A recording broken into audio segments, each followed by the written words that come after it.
ಸಾಲ ಮಾಡಿ ಆದರೂ ತುಪ್ಪ ತಿನ್ನು ಗ್ಯಾರಂಟಿಗಳಿಗಾಗಿ ಅಭಿವೃದ್ಧಿಯನ್ನ ತೋರಿಸು ಬೆನ್ನು ಅನ್ನೋ ತರದಲ್ಲಿ ಮಾನ್ಯ ಮುಖ್ಯಮಂತ್ರಿಗಳು ಏನಾದರೂ ನಡ್ಕೊಂಡ್ಬಿಟ್ರ ಅನ್ನೋ ಪ್ರಶ್ನೆ ಇವತ್ತು ಕಾಡ್ತಾ ಇದೆ. ಇವತ್ತು ಮುಖ್ಯಮಂತ್ರಿ ಸಿದ್ದರಾಮಯ್ಯನವರು ಮಂಡಿಸಿದಂತ ದಾಖಲೆಯ 15ನೇ ಬಜೆಟ್ನ ಒನ್ಲೈನ್ ಅಜೆಂಡಾ ಏನು, ಒನ್ಲೈನ್ ಸಾರಾಂಶ ಏನು? ಕಳೆದ ಸಾಲಿಗಿಂತ 44,000 ಕೋಟಿ ರೂಪಾಯಿ ಹೆಚ್ಚುವರಿ, ಅಂದ್ರೆ 3.71 ಲಕ್ಷ ಕೋಟಿ ರೂಪಾಯಿ ಬಜೆಟ್ ಅನ್ನ ಮಂಡಿಸಿದ್ದಾರೆ ಸಿದ್ದರಾಮಯ್ಯನವರು. ಈ ವರ್ಷ 1,05,000 ಕೋಟಿ ಸಾಲ ಮಾಡುವುದಕ್ಕೆ ತೀರ್ಮಾನಿಸಿದ್ದಾರೆ.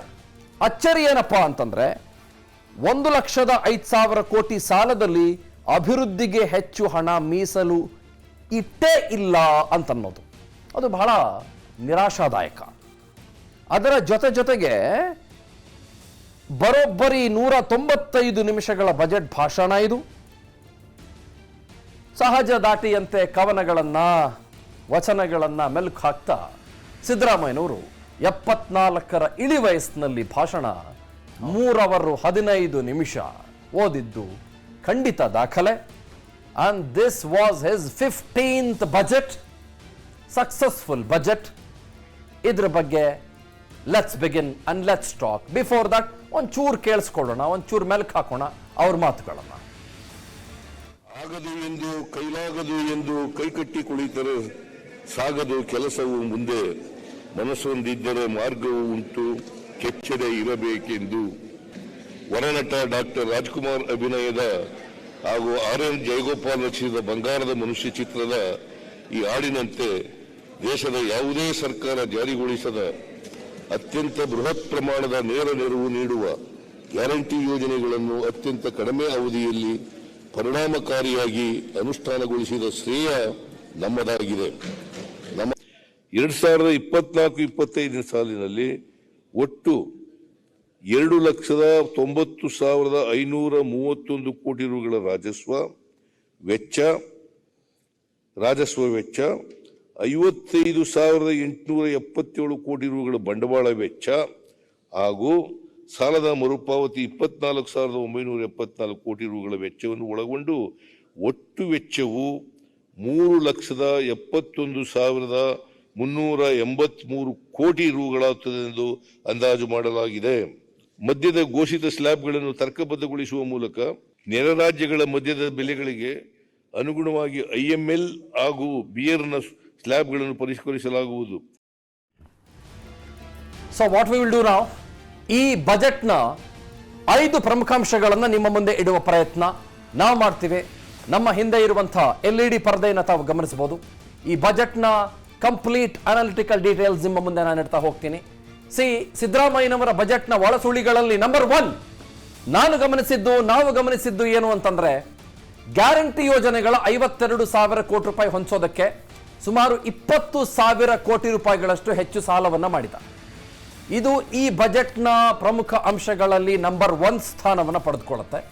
ನಂಬರ್ 2ಕ್ಕೆ ಹೋಗೋಣ. ಪಂಚ ಗ್ಯಾರಂಟಿಗಳಿಗಾಗಿ 2 ಇಲಾಖೆಗಳ ಅನುದಾನವನ್ನ ಕಡಿತಗೊಳಿಸಲಾಗಿದೆ. 2 ಇಲಾಖೆಗಳ ಅನುದಾನ ಆಲ್ಮೋಸ್ಟ್ ಕಡಿತ. ಲೋಕಸಭೆ ಚುನಾವಣೆ ಹಿನ್ನೆಲೆಯಲ್ಲಿ ಗ್ಯಾರಂಟಿಗಳೇ ಸರ್ಕಾರದ ಮೊದಲ ಆದ್ಯತೆ ಅಂತ ಅನ್ನೋದು ಕೂಡ ಬಹಳ ಸ್ಪಷ್ಟವಾಗಿ ನಮಗೆ ಇಲ್ಲಿ ಗೊತ್ತಾಗ್ತಾ ಇದೆ. ಈ ಒಂದು ಬಜೆಟ್ ಅನ್ನ ನಾವು ಗಮನಿಸಿದಾಗ this is targeted towards Lok Sabha ಚುನಾವಣೆ. ಈ ವರ್ಷ ಅಭಿವೃದ್ಧಿಗೆ 1,000 ಕೋಟಿ ರೂಪಾಯಿಗಳಷ್ಟೇ ಗ್ಯಾರಂಟಿ ಇಟ್ಟಂಗೆ ಕಾಣಿಸ್ತಾ ಇದೆ. ಹಣ ಹೊಂದಾಣಿಕೆಗೆ ಮದ್ಯದ ಮೊರೆ ಹೋಗಿದೆ ಸರ್ಕಾರ. ನೀವು ಬಜೆಟ್ ತರ 3ರಿಂದ 5ಕ್ಕೆ ಹೋಗ್ತೀರಿ, 5ರಿಂದ 6ಕ್ಕೆ ಹೋಗ್ತೀರಿ, ಯಾಕೆ ಅಂತ ಗೊತ್ತಿಲ್ಲ ನಾಗರಾಜು, ಒಂದು ಸ್ವಲ್ಪ ಗಮನಿಸಬೇಕು. ಸೊ ಹಾಗಾಗಿ ಈ ಗ್ಯಾರಂಟಿಗಳ ಪ್ರಮುಖಾಂಶಗಳಲ್ಲಿ ಏನು ಅಂತಂದ್ರೆ, ಮೋಸ್ಟ್ ಇಂಪಾರ್ಟೆಂಟ್ ಏನು ಅಂತಂದ್ರೆ, ಸುಮಾರು 3,71,000 ಕೋಟಿ ರೂಪಾಯಿಗಳ ಬಜೆಟ್. ಸಾಲ 1,05,492 ಕೋಟಿ. ಆದರೆ ರೆವೆನ್ಯೂ ಎಕ್ಸ್ಪೆಂಡಿಚರ್ ಸಿಕ್ಕಾಪಟ್ಟೆ.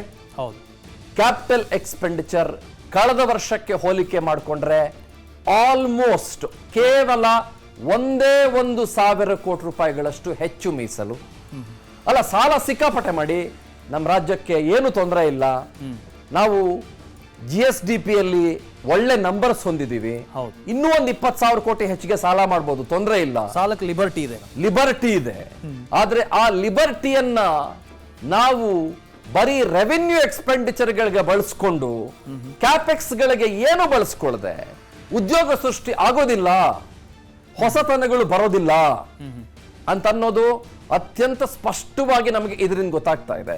ಮತ್ತೆ ಇವ್ರು ಮಾಡಿರೋ 1,05,492 ಕೋಟಿ ರೂಪಾಯಿ ಸಾಲ ಏನಿದೆ, ಹೌದು, ಅದರಲ್ಲಿ ಸುಮಾರು ನಿಮಗೆ 52 to 58,000 crore rupees ನಿಮಗೆ ಬೇರೆ ಬೇರೆ ಗ್ಯಾರಂಟಿಗಳಿಗೆ ಅಂತಾನೆ ದುಡ್ಡು ಅಂತಂದ್ರೆ it is a big revenue expenditure. ಹೌದು, it's a huge revenue expenditure. Go to the next one. ಮುಂದೆ ಇನ್ನು ರಾಜ್ಯ ಬಜೆಟ್ನ 12 ಪ್ರಮುಖ ಅಂಶ ಅಂತ ನೀವು ಇಡೀ ಬಜೆಟ್ ಅನ್ನ ತೆಗೆದಾಗ ಈ 5 ಮುಖ್ಯಾಂಶಗಳನ್ನು ಏನು ತೋರಿಸಿದ್ವಿ ಇದು ಪ್ರಮುಖವಾಗಿ ಕಾಣುತ್ತೆ. ಅದಾದ ಬಳಿಕ ಪ್ರಮುಖ ಅಂಶಗಳು ಏನು ಅಂತ ನೋಡೋಣ. ಮೊದಲನೇದು, ಗ್ಯಾರಂಟಿ ಯೋಜನೆಗಳಿಗೆ 52,000 ಕೋಟಿ ರೂಪಾಯಿಯನ್ನು ಮೀಸಲಾಗಿಟ್ಟಿದ್ದಾರೆ. ಸರ್ ಹೇಳಿದ ಹಾಗೆ ಇದೆಲ್ಲವೂ ಕೂಡ ರಾಜಸ್ವ ವೆಚ್ಚಕ್ಕೆ ಅಂತಲೇ ಇಟ್ಟಿದ್ದಾರೆ. ರೆವಿನ್ಯೂ ಎಕ್ಸ್ಪೆಂಡಿಚರ್ಗೆ 52,000 ಕೋಟಿ ರೂಪಾಯಿ ಹೋಗುತ್ತೆ. ಇದು 80 ವರ್ಷ ದಾಟಿದಂಥವರಿಗೆ ನಾಗರಿಕರ ಮನೆಗಳಿಗೆ ಪಡಿತರ ಪೂರೈಕೆ ಆಗುತ್ತೆ. ಯಾರೆಲ್ಲ 80 ದಾಟಿದಂತಹ ವೃದ್ಧರಿದ್ದಾರೆ ಅವರ ಮನೆಗಳಿಗೆ ಪಡಿತರವನ್ನು ತಂದು ತಲುಪಿಸುವಂಥ ನೂತನ ಯೋಜನೆ, ಅದನ್ನು ಕೂಡ ಹೇಳಿದ್ದಾರೆ. ಬೆಂಗಳೂರು ವಿಶ್ವ ದರ್ಜೆಗೇರಿಸೋದಕ್ಕೆ ಕಾರಿಡಾರ್ ನಿರ್ಮಾಣ ಮಾಡ್ತೀವಿ ಅಂತ 27,000 ಕೋಟಿ ರೂಪಾಯಿನೇನೋ ಮೀಸಲಿಟ್ಟಿದ್ದಾರೆ ಅಂತ ಅಂದ್ಕೊಳ್ತೀನಿ. ಪೆರಿಫೆರಲ್ ರಿಂಗ್ ರೋಡ್ ಅಂತ ಹೇಳ್ತಾ ಇದ್ರು, ಅದನ್ನ ಹೆಸರನ್ನ ಬದಲಾವಣೆ ಮಾಡಿ ವಿಶ್ವ ದರ್ಜೆಗೇರಿಸೋದಕ್ಕೆ ಎಕಾನಮಿಕ್ ಕಾರಿಡಾರ್ನ ಮಾಡ್ತೀವಿ ಅಂತ ಘೋಷಣೆಯನ್ನು ಹೇಳಿದ್ದಾರೆ. Business corridor. ಇನ್ನು ಬೆಂಗಳೂರಿನ 20 ಲಕ್ಷ ಆಸ್ತಿಗಳ ಡಿಜಿಟಲೀಕರಣಕ್ಕೆ ಕ್ರಮ ಅಂತ ಹೇಳಿದ್ದಾರೆ. ಆಸ್ತಿಗಳು ಇವತ್ತು ನಾವು ಫೈಲಲ್ಲಿ ನೋಡ್ತೀವಿ, ದಾಖಲೆಗಳನ್ನು ಇಟ್ಕೊಳ್ತೀವಿ, ಅದು ಕಳೆದು ಹೋಗುತ್ತೆ, ಈ ಥರದ್ದು ಬಹಳಷ್ಟು ಆಗ್ತದೆ. ಡಿಜಿಟಲೀಕರಣ ಮಾಡ್ತೀವಿ ಅಂತ ಹೇಳಿದ್ದಾರೆ. ಅದಕ್ಕಿನ್ನೆಷ್ಟು ವೆಚ್ಚ, ಅದಕ್ಕೆ ಒಂದಷ್ಟು ಟ್ಯಾಕ್ಸ್ ರೀತಿಯಲ್ಲಿ ಏನಾದರೂ ದುಡ್ಡು ಹಾಕ್ತಾರೋ ಗೊತ್ತಿಲ್ಲ, ಅದನ್ನು ಹೇಳಿಲ್ಲ. ಇನ್ನು 2024-25ನೇ ಸಾಲಿನಲ್ಲಿ 3 ಲಕ್ಷ ಮನೆಗಳ ನಿರ್ಮಾಣ ಮಾಡ್ತೀವಿ ಅಂತ ಹೇಳಿದ್ದಾರೆ. ಒಂದು ಕಡೆ ಕೇಂದ್ರದ ಅನುದಾನವೂ ಇದೆ, ಅದರ ಜೊತೆಗೆ ರಾಜ್ಯದ ಅನುದಾನಗಳಲ್ಲೂ 3 ಲಕ್ಷ ಮನೆ, ಒಂದು ವರ್ಷಕ್ಕೆ 3 ಲಕ್ಷ ಮನೆ ನಿರ್ಮಾಣ ಮಾಡ್ತೀವಿ ಅಂತ ಹೇಳಿದ್ದಾರೆ. ಇನ್ನು 7 ತಾಲೂಕುಗಳಲ್ಲಿ 100 ಹಾಸಿಗೆಗಳ ಆಸ್ಪತ್ರೆ ನಿರ್ಮಾಣ ಮಾಡ್ತೀವಿ ಅಂತ. ಆರೋಗ್ಯ ವಲಯಕ್ಕೆ ಬಂದಾಗ 7 ತಾಲೂಕುಗಳಲ್ಲಿ 100 ಹಾಸಿಗೆಗಳ ಆಸ್ಪತ್ರೆಯನ್ನು ನಿರ್ಮಾಣ ಮಾಡ್ತೀವಿ ಅಂತ ಘೋಷಣೆ. ಬೆಂಗಳೂರು ಸೇರಿ 10 ಮಹಾನಗರಗಳಲ್ಲಿ ರಾತ್ರಿ 1 ಗಂಟೆವರೆಗೆ ವ್ಯಾಪಾರಕ್ಕೆ ಅವಕಾಶವನ್ನು ಮಾಡಿಕೊಡ್ತೀವಿ ಅಂತ ಹೇಳಿದ್ದಾರೆ. ಕೊರೋನಾದ ಸಂದರ್ಭದಲ್ಲಿ ಗೊತ್ತಲ್ಲ, ನೈಟ್ ಕರ್ಫ್ಯೂನ ಹಾಕಿದ್ರು, ವ್ಯಾಪಾರ ಮಾಡೋದಕ್ಕಾಗ್ತಾ ಇರಲಿಲ್ಲ, ಒಂದು ಸ್ವಲ್ಪ ಸ್ಲೋ ಡೌನ್ ಆಗಿತ್ತು. ಈಗ 11 ಗಂಟೆವರೆಗಿತ್ತು ಅವಕಾಶ, ಅದನ್ನು 1 ಗಂಟೆವರೆಗೆ ವಿಸ್ತರಣೆ ಮಾಡಿದ್ದಾರೆ. ಇನ್ನು ತುಮಕೂರು ದೇವನಹಳ್ಳಿವರೆಗೆ ಮೆಟ್ರೋ ವಿಸ್ತರಿಸುವುದಕ್ಕೆ ತೀರ್ಮಾನ ಮಾಡಿದ್ದಾರೆ. ತುಮಕೂರು ದೇವನಹಳ್ಳಿಯವರೆಗೆ ಮೆಟ್ರೋದ ವಿಸ್ತರಣೆ ಕಾರ್ಯ ಆಗುತ್ತೆ ಅಂತ ಹೇಳಿದ್ದಾರೆ. ಪ್ರವಾಸೋದ್ಯಮ ಉತ್ತೇಜನಕ್ಕೆ 10 ಪ್ರವಾಸಿ ತಾಣಗಳಲ್ಲಿ ಕೇಬಲ್ ಕಾರ್ ಅನ್ನ ಹೊಸದಾಗಿ ಪರಿಚಯ ಮಾಡ್ತೀವಿ ಅಂತ. ಅದಾದ ಬಳಿಕ ಇನ್ನು ಕೃಷಿಗೆ ನೆರವಾಗುವಂತೆ 5 ವರ್ಷಗಳಲ್ಲಿ 5,000 ಕೃಷಿ ಹೊಂಡಗಳನ್ನು ನಿರ್ಮಾಣ ಮಾಡ್ತೀವಿ ಅಂತ ಹೇಳಿದ್ದಾರೆ. ಇದು ಕೃಷಿ ವಲಯಕ್ಕೆ ಸಂಬಂಧಪಟ್ಟ ಹಾಗೆ. ಕರಾವಳಿಯ ನದಿಗಳ ಮೇಲೆ ಮೆಟ್ರೋ ಬೋಟ್ ಯೋಜನೆ ಅಂತ ಇದೊಂದು ಹೊಸದಾಗಿ ಕೇಳಿಸ್ತಾ ಇದೆ. ಇದು ಕೇರಳದಲ್ಲೆಲ್ಲೋ ಮಾಡಿದ್ರು ಕೇಂದ್ರ ಸರ್ಕಾರ. ಏನಿಲ್ಲ, 50ರಿಂದ 100 ಜನ ಒಟ್ಟಿಗೆ ಹೋಗ್ಬೋದು, ಒಂದು ಮೆಟ್ರೋ ತರ. ಇನ್ನು ರಾಜ್ಯದ ಶಾಲೆಗಳಲ್ಲಿ ವಾರಕ್ಕೆ 2 ಗಂಟೆ ಸಾಮರಸ್ಯದ ಪಾಠ ಮಾಡ್ತೀವಿ. ನೈಸ್. ಯಾರು ಮಾಡ್ತಾರಂತೆ ಪಾಠ? ಅದಕ್ಕೆ ಇನ್ನೂ ಹೇಳಿಲ್ಲ ಸರ್, ಯಾರು ಮಾಡ್ತಾರೆ, ನೀತಿ ಪಾಠ ಬೋಧನೆ ಮಾಡುವಂಥವ್ರು ಯಾರು, ಅದರ ರೂಪರೇಷೆ ಮಾತ್ರ ಗೊತ್ತಾಗಬೇಕಷ್ಟೇ. ಇದು ಇಷ್ಟು 12 ಪ್ರಮುಖ ಅಂಶ ಇವತ್ತಿನ ಬಜೆಟ್ನದ್ದು. ನೀವು ಶಾಲೆಯಲ್ಲಿ ಸಾಮರಸ್ಯದ ಪಾಠ ಮಾಡಿಬಿಟ್ಟು ಹೊರಗಡೆ ಪೊಲಿಟಿಕಲ್ ಲೀಡರ್ಗಳು ಬಂದು ಕಚ್ಚಾಡ್ಕೊಂಡು ಅವನು ಇವನು ಅನ್ಕೊಂಡ್ರೆ ಪ್ರಯೋಜನ ಇಲ್ಲ ಅನ್ನೋದು ನಾವು ಗೊತ್ತಾಗಬೇಕಾಗತ್ತೆ. ಆಲ್ರೈಟ್, ಇಲ್ಲಿ ಒಟ್ಟು ರಾಜಸ್ವ ವೆಚ್ಚ 2,90,531 ಕೋಟಿ ರೂಪಾಯಿಗಳು. ಬಂಡವಾಳ ವೆಚ್ಚ 55,877 ಕೋಟಿ ರೂಪಾಯಿಗಳು. ರೆವೆನ್ಯೂನೇ ಸಿಕ್ಕಾಪಟ್ಟೆ ಜಾಸ್ತಿ ಇದೆ. ಹೌದು, ಅಂದ್ರೆ ಎಕ್ಸ್ಪೆಂಡಿಚರ್. ಸಾಲ ಮರುಪಾವತಿ 24,974 ಕೋಟಿ ರೂಪಾಯಿ. ಬಡ್ಡಿ ಕಟ್ಟಬೇಕಲ್ಲ. ಸೊ ಒಟ್ಟು ರಾಜ್ಯದ ವೆಚ್ಚ 3,71,383 ಕೋಟಿ ರೂಪಾಯಿಗಳು. ಇದು ಇವರ ಬಜೆಟ್ನ ಔಟ್ಲೇ. ನಾವು ಗಮನಿಸಬೇಕಾಗಿರೋದು, ಸಂವಿಧಾನದ ಪ್ರಸ್ತಾವನೆಯನ್ನೇ ಬಜೆಟ್ ಭಾಷಣದಲ್ಲಿ ಸೇರ್ಪಡೆ ಮಾಡಿದ್ರು ಮಾನ್ಯ ಮುಖ್ಯಮಂತ್ರಿಗಳು. Very interesting. ಬಂಗಾರದ ಮನುಷ್ಯ ಸಿನಿಮಾ ಹಾಡನ್ನ ನೆನಪಿಸಿದ್ರು ಮಾನ್ಯ ಮುಖ್ಯಮಂತ್ರಿಗಳು. Absolutely interesting. Again Deere devil Mustafa cinema ಹಾಡಿನ ಮೂಲಕ ಭಾವೈಕ್ಯತೆಯ ಸಂದೇಶವನ್ನು ರವಾನೆ ಮಾಡಿದ್ರು. ಭಾರತ ರತ್ನ ಕರ್ಪೂರಿ ಠಾಕೂರ್ ಹೇಳಿಕೆಯನ್ನು ಸ್ಮರಿಸಿ ಮೋದಿ ಸರ್ಕಾರಕ್ಕೆ ಇವರು ಟಾಂಟ್ ಕೊಟ್ಟರು. ಬಂಗಾರದ ಮನುಷ್ಯ ಸಿನಿಮಾ ಹಾಡಿನ ಸಾಲುಗಳ ಮೂಲಕ ಬಜೆಟ್ ಭಾಷಣ ಆರಂಭ ಮಾಡಿದರು. ರಾಷ್ಟ್ರಕವಿ ಕುವೆಂಪು ಅವರ ದೃಷ್ಟಿಕೋನವನ್ನ ಸ್ಮರಿಸಿದ್ರು ಸಿಎಂ ಸಿದ್ದರಾಮಯ್ಯನವರು. ಆ ಇಡೀ ಭಾಷಣದ ಪುಸ್ತಕವನ್ನು ಗಮನಿಸಿದ್ರೆ ಗೊತ್ತಾಗುತ್ತೆ. ಆಲ್ದಕ್ಕಿ ಲಕ್ಕಮ್ಮ ಅವರ ವಚನಗಳನ್ನು ಕೂಡ ಪಠಿಸಿದ್ರು ಸಿಎಂ ಸಿದ್ದರಾಮಯ್ಯ. ಎಂದಿನಂತೆ ಪದ್ಮಶ್ರೀ ಪುರಸ್ಕೃತ ದಿವಂಗತ ಡಾಕ್ಟರ್ ಸಿದ್ದಲಿಂಗಯ್ಯ ಅವರ ಕವನದ ಸಾಲುಗಳ ಪ್ರಸ್ತಾಪವನ್ನು ಕೂಡ ಸಿದ್ದರಾಮಯ್ಯನವರು ಬಜೆಟ್ ಓದೋ ಸಂದರ್ಭದಲ್ಲಿ ಮಾಡಿದ್ರು. ಜೊತೆಗೆ ಪದ್ಮಶ್ರೀ ಪುರಸ್ಕೃತ ಇಬ್ರಾಹಿಂ ಸುತಾರ ಮಾತುಗಳನ್ನ ಮುಖ್ಯಮಂತ್ರಿಗಳು ಇದೇ ಸಂದರ್ಭದಲ್ಲಿ ಸ್ಮರಿಸಿದ್ರು. ಭಾರತ ರತ್ನ ಪ್ರೊಫೆಸರ್ CN ರಾವ್, ನೆಹರು, ಗಾಂಧೀಜಿ ಇವರೆಲ್ಲರ ಹೇಳಿಕೆಗಳನ್ನು ಕೂಡ ಅದೇ ಬಜೆಟ್ ಭಾಷಣದಲ್ಲಿ ಪ್ರಸ್ತಾಪ ಮಾಡಿದ್ರು ಸಿದ್ದರಾಮಯ್ಯನವರು. ಇದು ಸಿದ್ದರಾಮಯ್ಯ ಬಜೆಟ್ನ ವಿಶೇಷಗಳು. ಬಸವಣ್ಣನವರ ಕಾಯಕ ಸಮಾಜದ ಪರಿಕಲ್ಪನೆಯನ್ನ ಪ್ರಸ್ತಾಪಿಸಿದ್ರು ಸಿಎಂ ಸಿದ್ದರಾಮಯ್ಯ.